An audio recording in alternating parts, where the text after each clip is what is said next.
Tab जो हमारे पास available है वो है व्यू के रूप में। इसमें हमारे पास काफी सारे ग्रुप्स अवेलेबल हैं, जैसे presentation views, master views, show, zoom, colour grey scale, window और मैक्रोस के रूप में। सबसे पहले हम जानकारी लेते हैं प्रेजेंटेशन व्यूज के बारे में। प्रेजेंटेशन व्यूज में मुख्यतः 4 व्यूज दिए गए हैं। नॉर्मल, जिसमें कि हमारे पास 3 पेन्स अवेलेबल रहते हैं, जिसमें एक स्लाइड पेन अवेलेबल रहता है जिसमें मुख्यतः स्लाइड दिखाई जाती है। उसके नीचे नोट्स पेन अवेलेबल रहता है, जहां पे आप किसी भी प्रकार का कुछ नोट्स अगर चाहें तो टाइप कर सकते हैं। और इसके अतिरिक्त लेफ्ट साइड पे एक थंबनेल पेन अवेलेबल रहता है, जिसमें आप स्लाइड्स का प्रीव्यू देख सकते हैं। और जब आप किसी पर्टिकुलर स्लाइड पर क्लिक करते हैं तो वो स्लाइड आपके पास स्लाइड पेन में अवेलेबल हो जाती है।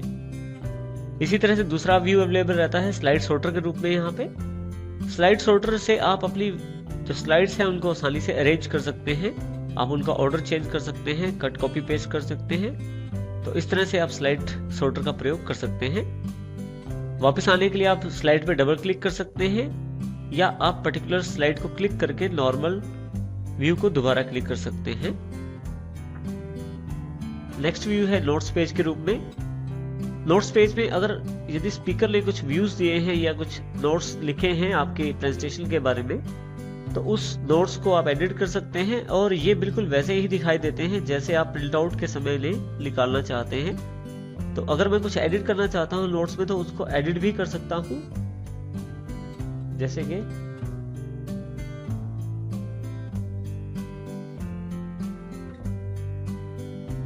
कुछ भी मैं एडिट भी कर सकता हूँ नोट्स पेज में। और यहाँ पे इसका जो प्रीव्यू दिखाया जाता है, बिल्कुल वैसा ही प्रीव्यू आपके पास प्रिंटिंग के वक्त उपलब्ध हो जाता है। नेक्स्ट व्यू है रीडिंग व्यू। रीडिंग व्यू में आप अपनी प्रेजेंटेशन को बिना फुल स्क्रीन किए देख सकते हैं, और इसमें आप उसकी जो एनिमेशंस हैं उनको भी चेक कर सकते हैं। बिना फुल स्क्रीन किए ही आपको ये सारी जानकारी यहाँ अवेलेबल हो जाती है। और यहाँ से वापस आने के लिए आप एस्केप का प्रयोग भी कर सकते हैं, जो कि आपके कीबोर्ड पे सबसे पहला बटन है। लेफ्ट साइड पे टॉप साइड पे सबसे पहला बटन एस्केप है, और आप चाहें तो नॉर्मल व्यू पे यहाँ पे क्लिक करके वापस नॉर्मल व्यू में वापस आ सकते हैं। इस तरह से आप प्रेजेंटेशन व्यूज का प्रयोग कर सकते हैं। नेक्स्ट ग्रुप जो हमारे पास अवेलेबल है वो है मास्टर व्यूज के रूप में, जिसमें 3 तरह के हमारे पास ऑप्शन अवेलेबल हैं: स्लाइड मास्टर, हैंडआउट मास्टर और नोट्स मास्टर। सबसे पहले जिसमें है स्लाइड मास्टर। स्लाइड मास्टर का अर्थ आपके जो प्रेजेंटेशन है उसकी थीम से है। आप अपने प्रेजेंटेशन की थीम की जो जानकारी है वो इसमें स्टोर करके रख सकते हैं, जैसे फॉन्ट, उसका कलर, या ऑब्जेक्ट्स के ऊपर दिए गए इफेक्ट्स। आप चाहें तो प्लेस होल्डर्स को आप चेंज कर सकते हैं। आप प्लेस होल्डर्स बढ़ा सकते हैं, कम कर सकते हैं। आप चाहें तो उनका साइज बदल सकते हैं। इसके अतिरिक्त आप अपने टेक्स्ट का जो अलाइनमेंट है वो भी चेंज कर सकते हैं। और इसके अलावा भी आपके पास काफी सारे ऑप्शंस अवेलेबल रहते हैं स्लाइड मास्टर में। तो इसका अर्थ यह है कि स्लाइड मास्टर मुख्यतः आपके लिए एक थीम की जानकारी प्रदान करता है। आप उसमें चेंज करके अपनी नई थीम्स भी बना सकते हैं, आपकी जो प्रेजेंटेशन है उसमें अप्लाई भी कर सकते हैं। इसके लिए आप स्लाइड मास्टर पे क्लिक करें। जैसे ही स्लाइड मास्टर आप क्लिक करते हैं, आपके पास एक स्लाइड मास्टर का रिबन अवेलेबल हो जाता है, जिसमें काफी सारे ग्रुप्स अवेलेबल हो जाते हैं: edit master, master layout, edit theme, background, page setup और क्लोज। आपके पास जो स्लाइड मास्टर अवेलेबल है आप उसको भी चेंज कर सकते हैं, और इसके लिए आप मास्टर स्लाइड का भी प्रयोग कर सकते हैं। देखिए, यदि आप लेफ्ट साइड पे ध्यान दें तो आपके पास थंबनेल्स प्रीव्यू में जो सबसे ऊपर जो स्लाइड है, सबसे पहली स्लाइड है, वो मास्टर टाइटल स्लाइड की स्लाइड है।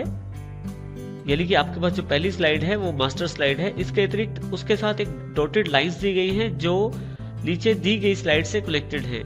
इसका अर्थ यह है कि नीचे दिए गई जो स्लाइड्स हैं वो एक तरह से इनके लेआउट स्टाइल हैं, जो कि बहुत सारे अवेलेबल हैं। आप चाहें तो इनमें और भी लेआउट स्टाइल ऐड कर सकते हैं।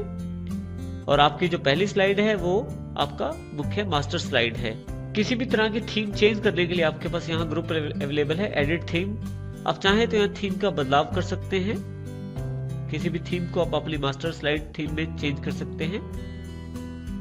आप जो भी बदलाव करेंगे वो सभी बदलाव आपकी जो प्रेजेंटेशन है उसमें भी दिखाई देंगे। मैं चाहूं तो अपनी स्लाइड का जो कलर है वो भी चेंज कर सकता हूं, और उनके फॉन्ट भी चेंज कर सकता हूं। इसके अतिरिक्त इफेक्ट्स भी चेंज कर सकता हूं। मैं चाहूँ तो यहाँ से बैकग्राउंड स्टाइल भी चेंज कर सकता हूँ। मेरे पास अलग अलग बैकग्राउंड स्टाइल अवेलेबल हैं, तो उनका भी चेंज कर सकता हूँ। इस तरह से मैं अपनी मास्टर स्लाइड जो है उसमें चेंजेस कर सकता हूँ। और इसके अतिरिक्त पेज सेटअप है हमारे पास। पेज सेटअप में मैं अपनी जो स्लाइड है उसका पेज सेटअप भी कर सकता हूँ, उसका विड्थ और हाइट सेट कर सकता हूँ और नंबर स्लाइड्स सेट कर सकता हूँ। स्लाइड्स को पोर्ट्रेट या लैंडस्केप करना है वो भी सेट कर सकता हूँ। और उसके अतिरिक्त नोट्स, हैंडआउट्स और आउटलाइन की सेटिंग पोर्ट्रेट और लैंडस्केप भी यहाँ से की जा सकती है। स्लाइड ओरिएंटेशन भी यहाँ से सेट कर सकता हूँ। चाहो तो मैं पोर्ट्रेट ओरिएंटेशन कर सकता हूँ और अपनी आवश्यकता अनुसार उसे लैंडस्केप भी कर सकता हूँ। इसके अतिरिक्त मैं यहाँ से इसे क्लोज भी कर सकता हूँ।